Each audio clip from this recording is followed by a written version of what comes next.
Okay, I'm going to do a small short tutorial on an advanced leveler system I created.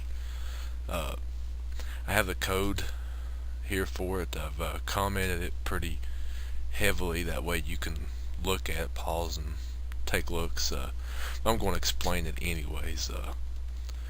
First thing, this is created in a player object. You can have a player in your game, I'm sure. And you also want to create a controller object, just an empty object. I name mine global control down here, and in that you want to make a global dot whatever variable that you want the player to collect to be able to level up. Say mine's food. It could be gold, money, jewels, gems, even a certain number of kills. So you make that variable. And you also want to make a global level event. I call it 2level. This variable, respectively, I name it 2level because that's how many food I want it to take to get to the next level. And I set this to 25 to start with. You may want to do more or less depending on what you want the player to collect. I'm saying food, so 25 food to me seems pretty good to start to get to level 2. If you're doing score or points, you may want to set it to 200 to get to level 2. Okay, and also you'll need to create an event that actually holds the player's level. I call it Evo level. And I set it equal to 1 to begin with, because that's the player's level, will be 1. Then each time he goes up a level, we'll add 1 to it. So you'll need those 3 things, 3 variables. They're all global variables, so make them in your control and set the food or whatever you're collecting equal to 0.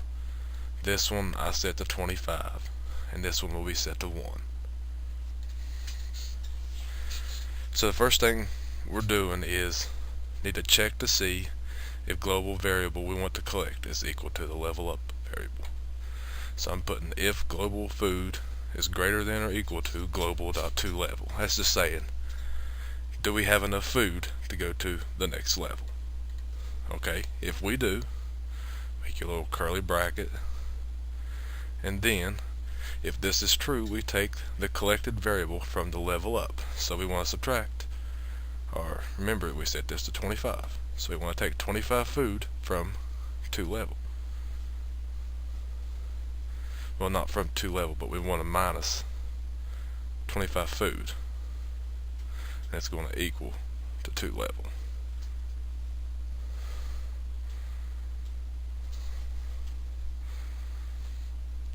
Alright, after we do that, we also want a global variable that controls the player's level. Like I said, I call it Evo level. So if we have the 25 food, or whatever you set it to be for the first level, we also want to say, well, he gains the level. So I put plus equal 1 for whatever variable you want to put. And here's where we change the level up each time we level. A lot of people would would say it takes 25 food or something each time you level, but I want to make it harder. So each time this is done, it's going to take, so the first time it'll take this 25, which is what 2 levels equal to, and it'll plus equal 8, then times it by 4 and divide it by 2. And you can explore with this.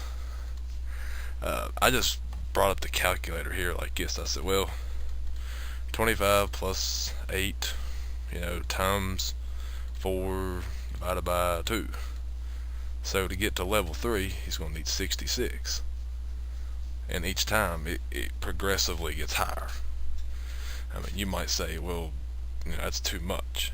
Well, then take, say, 15 food plus 8 times 4 divided by 2. That's only going to take him 46 food, or whatever you want to call it.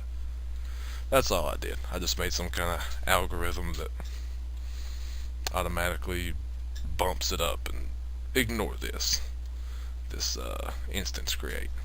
It doesn't. It just belongs to my part of the game, not yours. So, if you want to take a minute, look at this. I hope this helps. But if you have questions or problems, just feel free to ask. And that's it for now.